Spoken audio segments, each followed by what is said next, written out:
আমরা যখন আজান শুনতে পাই তখন নিশ্চয়ই অনেকে লক্ষ্য করে থাকবো যে আমাদের আশেপাশে থাকা কুকুরগুলোকে অনেক সময় দেখা যায় তারা ছুটোছুটি করে এবং ঘেউ ঘেউ করে।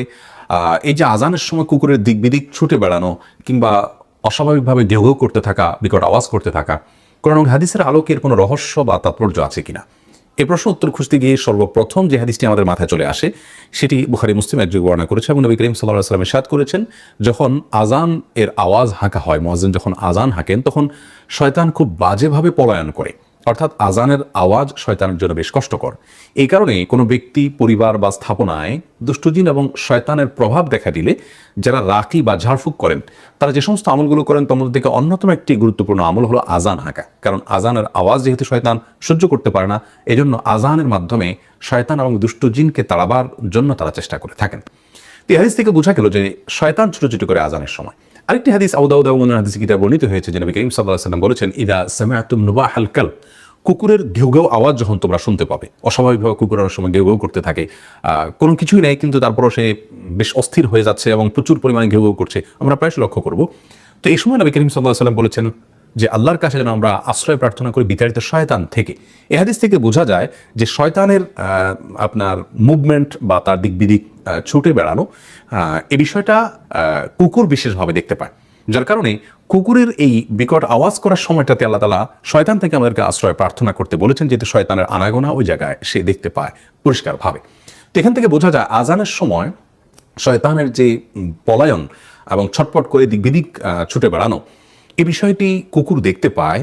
সে কারণে কুকুরের মধ্যে একটি বিশেষ পরিবর্তন আমরা দেখতে পাই, সেটি হাদিসেরই আলহামদুলিল্লাহ বাস্তব দৃশ্য হয়তো আমরা দেখতে পাই। বিষয়টিকে আরেকভাবে ব্যাখ্যা করা যায়, আর তা হলো যে সহিহ মুসলিমের হাদিসে নবী করিম সাল্লাল্লাহু আলাইহি সাল্লাম কুকুরকে বরং হাদিসের ভাষ্যে নির্দিষ্ট করে কালো কুকুরকে শয়তান বলে আখ্যায়িত করেছেন। এই হাদিসের ব্যাখ্যায় মুহাদ্দিসিনে কেরামের মন্তব্য হলো, এর মানে এই নয় যে সকল কুকুরই শয়তান, বরং এর দ্বারা বোঝানো হয়েছে যে শয়তান সবচেয়ে বেশি যে প্রাণীর উপর ভর করে বা যে প্রাণীর আকৃতি ধারণ করে ঘুরে বেড়ায় সেটি হলো কুকুর, অর্থাৎ আরও নির্দিষ্ট করে বললে কালো কুকুর। তাহলে একদিক থেকে আমরা হাদিস থেকে জানতে পারলাম যে আজানের সময় শয়তান চটপট করে দিক বিদিক ছুটোছুটি করে এবং পলায়ন করতে থাকে, অপরদিকে শয়তান কুকুরের আকৃতি ধারণ করে। অতএব কুকুরের মধ্যে আজানের সময় যে বিশেষ অস্থিরতা, ভাবলেশ বা বিকট আওয়াজ করা, ছুটোছুটি করার যে প্রভাব আমরা দেখতে পাই, এটি হাদিসেরই হয়তো বাস্তব রূপ বা নমুনা, সেটি দুই ব্যাখ্যার যে কোনোটি হতে পারে। আল্লাহু আ'লাম বিসওয়াব। তবে প্রসঙ্গত এখানে একটি কথা বলে রাখা দরকার যে যেখানে কুকুরের সাথে শয়তানের এক যোগসূত্রের কথা হাদিসে উল্লেখ আছে, সেখানে শয়তান এর অনুসরণ যারা করে, প্রবৃত্তির অনুসরণ যারা করে, যারা আল্লাহর প্রতি বিশ্বাস লালন করে না, ধারণ করে না, সে মানুষগুলোর মধ্যে দেখবেন যে তারা কুকুরের সাথে খুব বেশি তাদের বেশ সখ্যতা তারা গড়ে তোলেন এবং বাসা বাড়িতে তারা কুকুরকে মানুষের মতোই অনেকটা অবস্থান দেন। আল্লাহ তো আর অনেক সৃষ্টি আছে, অন্য যে কোনো সৃষ্টির চাইতে কুকুরকে বিশেষ প্রায়োরিটি দেওয়া হয়, বিশেষভাবে যত্ন করা হয় এবং সাহাবায়ে কেরামের মধ্যে বিড়ালের প্রতি যত্ন নেওয়া এবং তাকে লালন পালন করার একটা প্রবণতা ছিল, অভ্যাস ছিল এবং সেই কালচারটাকে নবী করিম সাল্লাল্লাহু আলাইহি ওয়াসাল্লাম অ্যাপ্রিশিয়েট করেছেন। সেটিও আমাদের সমাজে আছে এবং মুসলিম অমুসলিম নির্বিশেষে অনেকেই হয়তো বিড়ালও পালেন, কিন্তু কুকুরের প্রতি যে যত্ন নেওয়া হয় এবং কুকুরকে যে বিশেষ গুরুত্ব দেওয়া হয় সেটা অন্য কোনো প্রাণীর ক্ষেত্রে দেওয়া হয় না। অর্থাৎ হাদিসে যেখানে শয়তানের সাথে যোগসাজশের কথা বলা হয়েছে, সেই শয়তান হয়তো তারই চক্রান্তের অংশ হিসাবে মানুষের ঘরে প্রবেশ করেছে কুকুরের আকৃতি ধারণ করে অথবা কুকুরের উপরে ভর করে।